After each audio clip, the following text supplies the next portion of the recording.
G'day guys, you've just seen the ins and outs of the Galaxy Tab. I want to just quickly wrap this up by answering a big question which most of you may be thinking or maybe not be thinking. How does it compare to the iPad?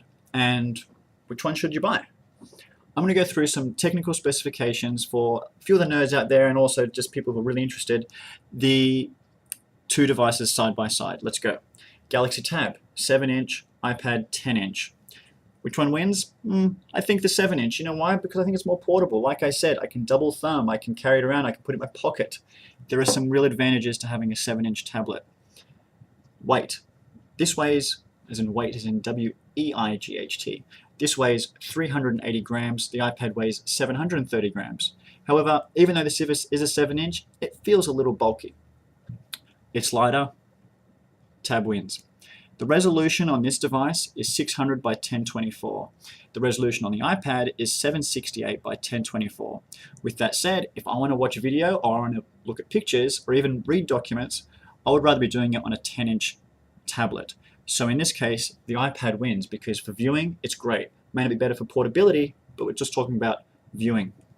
The processors, identical, both 1 gigahertz. No one wins. Or maybe they both win. Let's say they both win. 2 points. RAM. As in memory, which is used to run applications. This has 512 megas of RAM. iPad has 256 megs of RAM. Tab wins. Storage.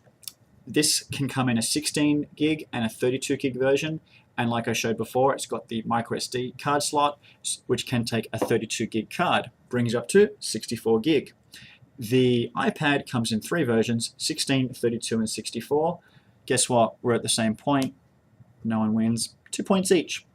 The battery life is claimed to be 7 hours of continuous video on the Galaxy Tab. iPad claims 10 hours of continuous video. iPad wins. Sorry, hide it. iPad wins. The GPS available on both equal 2 points. Apps. Well, we probably all know the answer to this. Apple wins it by a long shot. Over 200,000 apps. Android sitting around 75,000 apps. Guess what? iPad won that. But guess what? We're equal. Each tablet came up with 1 win each. 3 wins each. So that's that part of it. However, areas which we can't compare is features. This tablet has a camera on the front, camera on the back. The camera on the back has a flash. It supports DLNA, which is for media sharing with all share TVs or your computer, your PlayStation. You can really share a lot of media straight from this device. It has Wi-Fi hotspot built in. So you can turn this into a little Wi-Fi hotspot, connect your laptop, connect your smartphones, and share the internet connection, which you pay for on this. That way you can only have 1 data plan, which could be a huge saving for some people. You can't do these things on the iPad. So I'm just going through these real quick. It's also a phone. This is built on Android 2.2, which is phone software, which is also a disadvantage of this, I'm going to say right now. Running phone software on a tablet, not a huge fan, but you can make calls on it. If you think that's available to you, great. I don't want to be carrying around a tablet this big to make calls on, so I think you'd always run a tablet plus a phone. You don't need iTunes to use this device. It comes in a box, you can turn it on and you can start using it. With the iPad, it comes in the box, you have to plug it into iTunes, activate it, and install this crazy software called iTunes, which is really slow and slows down computers, and I'm not a huge fan, but I'm not going to go on about it for very long. This device plays AVI files, MPEG files, DivX files, which is MOV files for those who don't know, whereas the iPad only supports its native QuickTime format, which is for me a big issue because I tend to download TV shows legally and watch them, and I would like to watch them on my tablet, but I don't want to convert them to QuickTime because that's just annoying. I should be able to just put it straight onto here, which I can through copy and paste, without using any other program in between. It does support video calling. Now, while I said before, natively, when you first get the device, only supports video calling between Galaxy Tabs, you do need to download some apps to make it work.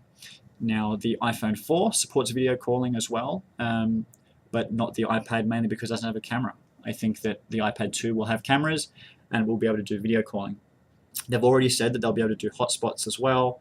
I expect it to have a camera. I expect the iPad 2 to pretty much blow this out of the water, but obviously this came out afterwards, So I think this is where it gets on top. It added the features that the iPad didn't have.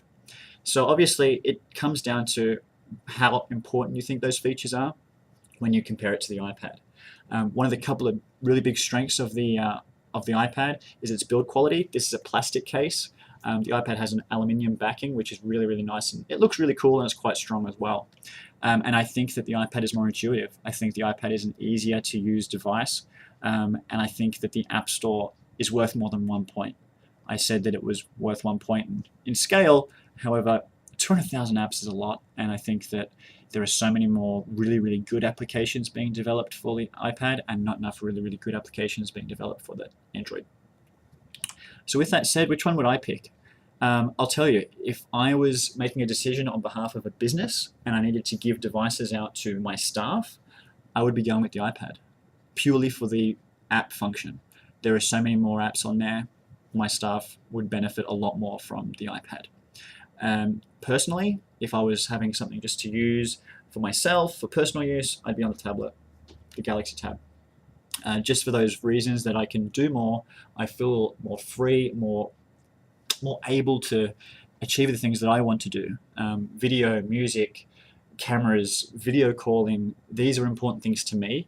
And I think for personal use, this device beats the iPad. That's where I'm going to leave it, because there are too many other devices coming out in the future for me to talk about this for too long. We have the Playbook coming from BlackBerry, which I think is going to be a huge device. Not huge, it's 7-inch, but it's going to be huge in a sense. And the Motorola Zoom is bringing out another tablet. There'll be more from Samsung. There'll be more from all the big players. HTC will bring a tablet. HP is bringing a tablet. The market is going to blow up. And I'm going to keep bringing you reviews on these things, and I'm going to keep comparing them. With that said, I have a feeling that we're always going to be comparing these tablets with the iPad. We always compare phones with the iPhone, and I think that the iPad is always going to be a big player. iPad 2 is going to be huge. It really is. And I think that if the other guys don't bring them, bring it, I don't know. I'm really excited to see it, and I'm going to show you. So stay tuned. Huge shout out to Telstra. Thank you for letting me borrow this device. This device worked really well. Like I said, I took it to the beach. I took it to areas which didn't have good coverage, but I had great coverage thanks to Telstra. So just saying, thank you very much. Thank you for watching. If you have any questions, email me. Email address is going to probably be on this side. Thank you.